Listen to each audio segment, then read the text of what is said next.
In the name of Allah, the most gracious, most merciful, may the peace and blessings be upon the Prophet Muhammad and his purified progeny, and may the wrath of Allah, the most merciful, the most gracious, be upon their oppressors. Dear brothers and sisters, Assalamu alaikum wa rahmatullahi wa barakatuh. This is the second episode where we are discussing the real differences between the Shia and those who refer to themselves as the Ahlul Sunnah about the Quran. As I said in the last episode, I tried to put many points in one episode, but it's not possible to do this because the initial video that was discussed by an individual who is a propagandist of the Salafiyah, many points were just put in one video within a time frame of, I believe, half an hour or 25 minutes. And it is not correct for us, and it is not sufficient for us to have 30 minutes to discuss all of these issues. So inshallah ta'ala, what we will do is that we will continue highlighting the differences when it comes to the Holy Quran.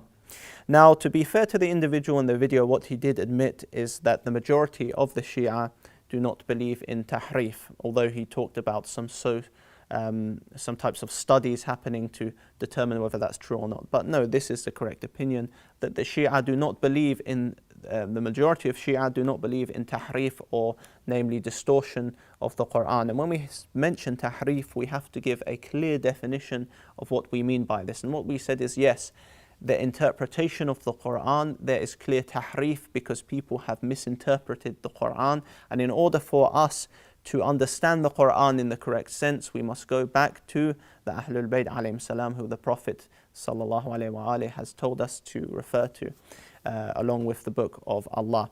And in the last episode, we left off speaking about the ahruf, the 7 ahruf, and we showed before that some points of how one of their scholars, a Salafi who was very much against the Shia and referred to the Shia as disbelievers, he said that the particular recitation, which we showed in the book Al-Furqan, which is from a so-called Sunni scholar, it is from him, that aims to prove tahrif, we showed one of the recitations of Omar, which distorted the recitation of Surah Al-Fatiha, which we said that many, even young children, know.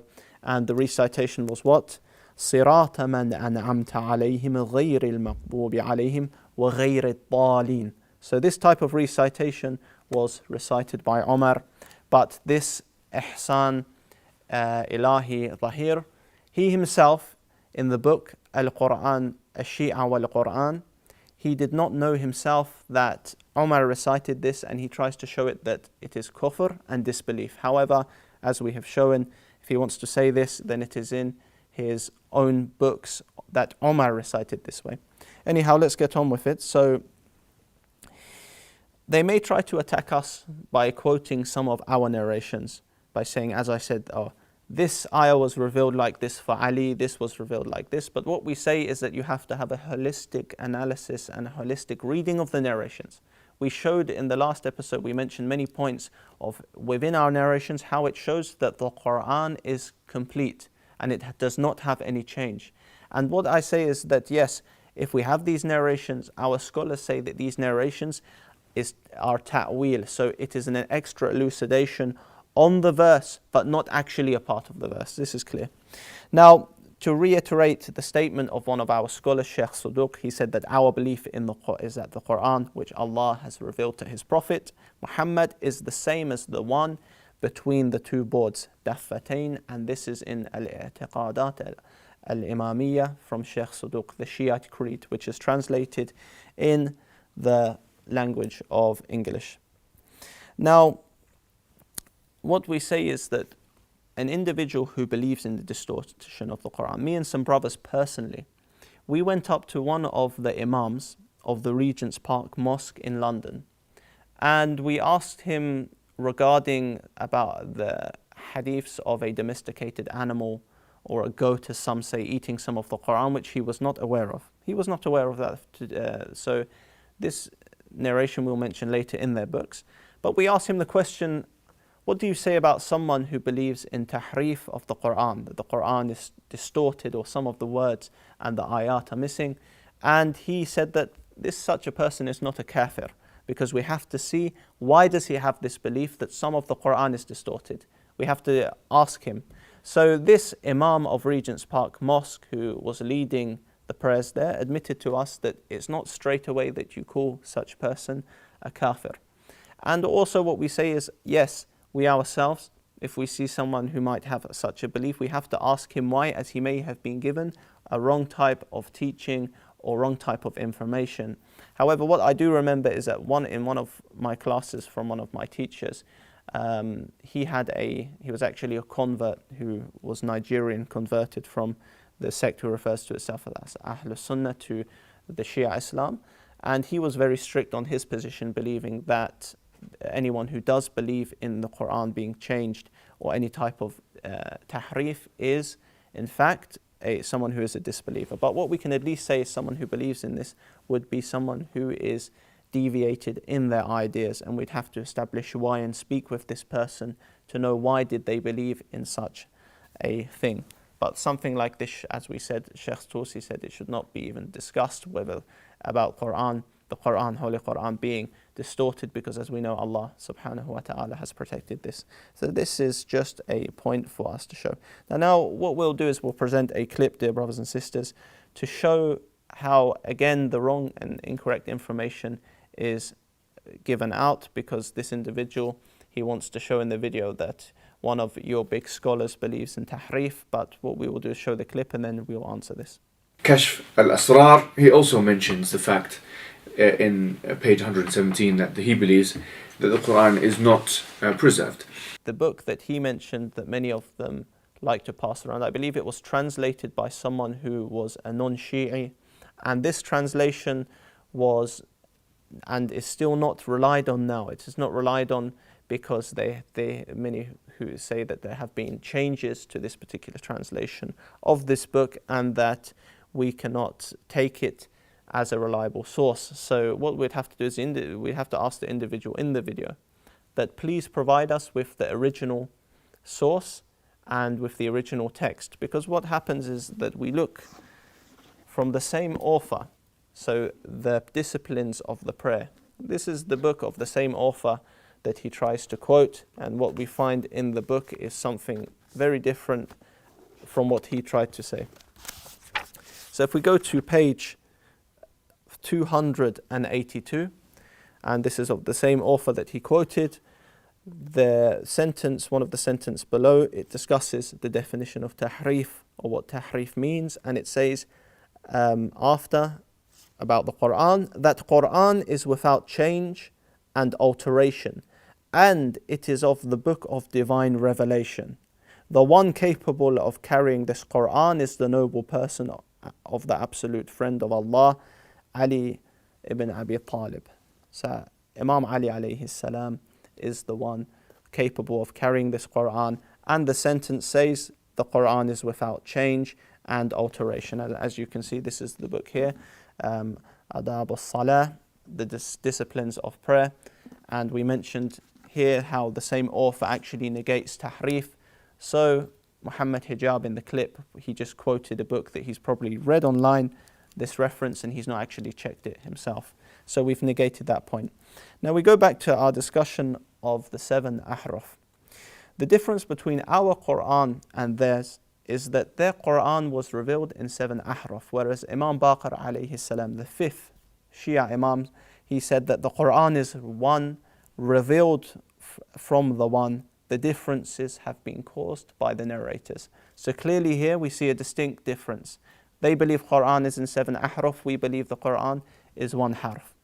And then we have another narration from Imam Sadiq alayhi salam, the 6th Shia Imam. And someone asked him, people are saying that the Quran was revealed in 7 harfs. The Imam said they lie. So yakdibun, those who oppose God, undoubtedly it was revealed by 1 harf from the one being. So Imam Baqir alayhi salam, the 5th Imam, Imam Sadiq alayhi salam, the 6th Imam, have both mentioned that the Quran was not revealed in the 7 ahruf, which was caused by the people. And Sayyid Muhaqqiq al-Khuwi, in his prolegomena of the Quran, he also mentions these points and he quotes these narrations. And this book, he uses this book to disprove the occurrence of any distortion in the Quran according to the Shia view. So what we have is that we have these two narrations here. So for us, we recap on this point. Our Quran is in fact simple, whereas their Quran is complicated. Now what is meant by the 7 ahruf? This is where we repeat the point again, that due to the poor scholarship of their scholars, many of them have disagreements as to what the 7 ahruf even are. So we can say that we have one Quran, whereas many of them in reality they have 7 different Qurans, and many of their Qurans have been in fact lost, as we will show. So let's first turn to a very relied upon book for the Quranic sciences. This book is by Yasir Qadi, and the book is entitled An Introduction to the Sciences of the Quran, Abu Ammar Yasir Qadi. Now Yasir Qadi, on page 175, he mentions that the scholars say that there are 35 or even 40 opinions on what the ahruf are. So what we do, inshallah ta'ala, we turn to the page to quote exactly what he said. So here, as for what is meant by the 7 ahruf, there is a great deal of difference on this issue. Ibn Qutaybah died in the 276th, died in 276 after his hijrah, as mentioned here. Ibn Qutaybah recorded 35 opinions on this issue, and As-Suyuti listed over 40. So what he shows here is that their scholars are in disagreement as to what exactly the ahruf are, which their Quran was revealed in, which makes their Quran very complicated from the start, and our Quran simple as according to our Imams. So it is, of course, something that is based off their narrations, and we will state the opinions, inshallah ta'ala. So point number 1, the Quran was revealed in different dialects of the main Arab tribes. So instead of the Quran being revealed as one harf, it was revealed in all of these various different dialects to make it somewhat easier for the Arabs to recite. Now, Yasir Qadi again, on page 177, he says that point number 1 under that subtitle that I read, the 7 ahruf refer to the 7 dialects, lughat, of the Arabs prevalent at the time of the Prophet. Each of these dialects belongs to a tribe among the Arabs. So the 7 ahruf refer to the 7 dialects. So what we say and we criticize this opinion is that firstly, the 7 ahruf, according to some of their scholars, was that the Quran was revealed in 7 dialects, making again the Quran something that is not simple and that is thus complicated. Now, what we say and we criticize this is that this in fact makes no sense, because why would Allah subhanahu wa ta'ala, when non-Muslims, when people who are non-Arabic speaking come to Islam, or converts come to Islam, they are able to memorize the Quran, they are able to recite the Quran, and some of them very beautifully, even though they are from a non-Arab background. Yet we see this, that the Quran was apparently revealed in all these different dialects, which makes no sense at all, as this would actually make the Quran more complicated and difficult, and this would also allow a way for distortion to come, which we will show.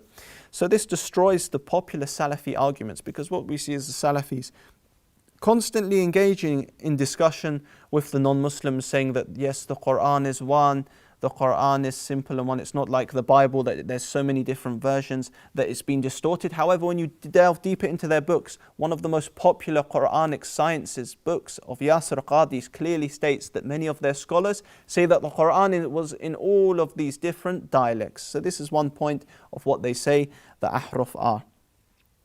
Now, it gets worse in this stage, because a non-Muslim could argue that, okay, firstly, your Quran is initially revealed in all of these different dialects. That's one point. But it gets worse because your third caliph, the one Uthman, your third caliph, he in fact burnt 6 of these other ahruf that you have. So what we say is that in reality 6/7 6/7 of the Quran are in fact lost, because many of their scholars now are now debating. First, they cannot define ahruf, what ahruf are. Secondly, after that, when they cannot define the ahruf and they have their ikhtilaf amongst themselves, their differences, they then disagree and argue on whether the ahruf are even preserved. Now, what we know is that many of their scholars, such as Tabari, some of their scholars such as Tabari, held the opinion that Uthman, he burnt all the other 6 harfs and kept 1 harf. So this is a big problem for them, because tahrif, they want to accuse us of tahrif when they themselves have lost 6/7 of the Quran. What we do is that we go to Yasir Qadi's book, where he discusses about the ahruf, and he discusses about Uthman and how he burnt these ahruf. So what we do is we go on page 179, and what we see is Tabari is quoted as to saying that why the companions in fact burned these ahruf. And Tabari says the 7 ahruf were revealed by Allah during the time of the Prophet ﷺ to facilitate the memorization of the Quran, since the dialects of the Arabs were very many. The facilitation was not necessary to preserve, and eventually there was no need of it. So the Quran was revealed this way, then it was burnt. In fact, it became the cause of dissension amongst the Muslims, as those people new to Islam began going over the differences in the recitation of the Quran. So Tabari here, one of their big scholars from the sect who refers to itself as Ahlus Sunnah, is saying what? He is saying that this was initially to make it easier, but as we said, this does not make sense. Why would it be revealed in such a way? And then after that, people started arguing over the Quran. So what happens now? Tabari states, and this is on page 180 of Yasir Qadi's book, therefore Allah inspired Uthman to discard the other 6 ahruf and collect the Quran in 1 harf, so that the ummah would be united in its recitation. The companions agreed in this action of his, and the agreement of the companions is binding on the ummah. So he puts a footnote as well, and he tries to define. He says that the ilham is given to pious people, and it's not wahi given to the prophets. So he carries on with the footnote. But what's interesting here is that if we were to say that the imams receive ilham, that they receive a type of inspiration, they would say that you are disbelievers, you are uttering kufr, disbelief, you are giving your imams godlike attributes, you're saying your imams are gods. But when it's Uthman, it's fine. When it's Uthman, he gets some inspiration from Allah to go burn all of the six Qur'ans and leave 1. So clearly here from Yasir Qadi's book, it is showing that Uthman, their 3rd so-called caliph, he in fact, what did he do? He burnt 6/7 of the Quran, and they are left with 1. So the ahruf, what they have, according to some of their scholars, is gone. These ahruf are gone, therefore meaning what? That a lot, 6/7 of their Quran is, in fact, it has been burned. So who believes in tahrif? When we go to their scholars, we show that they believe that Uthman got some divine inspiration from Allah to go burn the Quran. So this is, you can see now that if a non-Muslim looks into this, and he looks into some of their sources and sees that, okay, you Salafis are arguing with me. You're coming to Speaker's Corner, you're arguing the Quran is 1, it's so miraculously preserved. But when I look in your books, your scholars say that what? The Quran is revealed in 7 ahruf. I try to look what the 7 ahruf actually are according to your scholars. You have ikhtilaf, you have 35 to 40 different opinions. And then after that, I want to see that, okay, have these ahruf even been preserved? No, your ahruf have been burned according to some of your scholars, that your 3rd so-called caliph, he just burned your Quran, which actually leaves you with only 1 harf and 6/7 of your Quran missing. So how am I meant to believe in the preservation of the Quran as a non-Muslim? This could easily be argued against them because, as we said, because of Uthman's so-called divine inspiration, he burned some of the Quran. So this is one opinion with regards to the Ahraf. With regard to the Ahraf, what do we say again? They believe that the Ahraf is the seven dialects of the Arabic, the different Arab tribes, and that they were eventually burned, showing that they themselves cannot speak about distortion of the Quran because they should not throw stones when they live in a glass house. So we see the very foundation for them, the Quran, which is meant to be something that is solid, is in fact questionable. They have a very shaky foundation according to their text. The second opinion is that some believe that the Ahraf are the 7 readings. So they say that because we need to make a distinction, the Ahraf are not the same as the 7 qira'at. That is another topic that could be discussed in depth. But no, some believe they are the same as the 7 readings. And they make it more problematic because, as we've shown, because some of the readings of Sahaba don't exist in any of the versions they have today, then how can they say that it is the 7 readings? Just like Omar's recitation and many of the other companions, according to their books, the recitation, which can be found in Al-Furqan from the sources of the sect that refers to itself as Ahlus Sunnah. We see that from these readings and these changes that their companions, according to their narrative, their companions did to the Quran. We cannot trust the Quran and say that it's the same as the 7 readings that they have today because we don't find some of these ayat that have been recited in some of the places. So, and it gets worse than that, dear brothers and sisters. If we look in Al-Furqan by this scholar from their sect, he doesn't just say that the Sahaba in fact changed the Quran, no. If we go to page, I believe, page 50, we find that the Umayyad governor of Iraq, he actually, according to this person from their sources, Al-Hajjaj bin Yusuf al-Thaqafi, as they call him, he changed the Quran according to page 50. So it wasn't just all of the companions that did this, it was governors as well, Umayyad governors that apparently changed the Quran. So if we go into the next part, yes, as I said, if they want to say the Ahraf are the same as the Qira'at, then what we find is that this becomes more problematic because, as we said, some of their companions do not have these readings that you find today in their Qur'ans. And what we also find is that Abdullah bin Mas'ud and Al-A'mash, one of the generations who they follow after the Sahaba, Tabi'i, he recited in Surah Al-Masad, he recited one of the verses and added وَقَدْ تَبْ.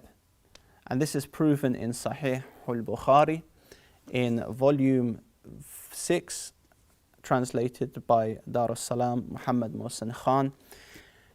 We will show in the next episode how this recitation, some of the Quran, after the Uthmanic compilation of the Quran, the Uthmanic Mus'haf, some of these righteous generation that they follow still altered the Quran and added words in the Quran. So just to sum up this episode, and we wanted to get all of this in one episode, and I do apologize if I've been speaking a bit fast, but we've been trying to get this as short as possible, but we will have to make a third episode, inshallah ta'ala, to continue about the Shia and the difference of the Quran between the Shia and the sect who refers to itself as the Ahlus Sunnah. We will continue on this topic by showing what this follower of one of the people that they follow, how he recited the Quran. So in this episode, just to sum up again, we discussed that firstly, their scholars, they say that the Quran is revealed in 7 ahraf, and actually this is based on their narrations as well, and their scholars differ on this matter. And some of their scholars believe that Uthman, he was ordered to burn all of these ahraf except one, which was some type of divine ilham, inspiration from Allah. And we said it makes it very problematic because this necessitates tahrif, direct distortion of the Quran, because many of it is missing.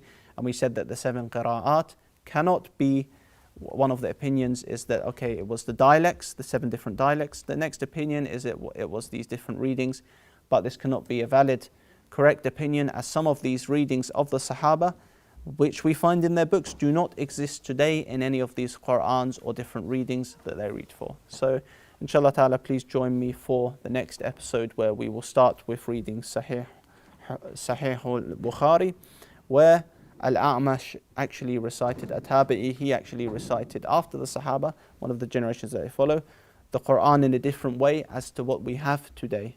So inshallah ta'ala, join me next time, dear brothers and sisters.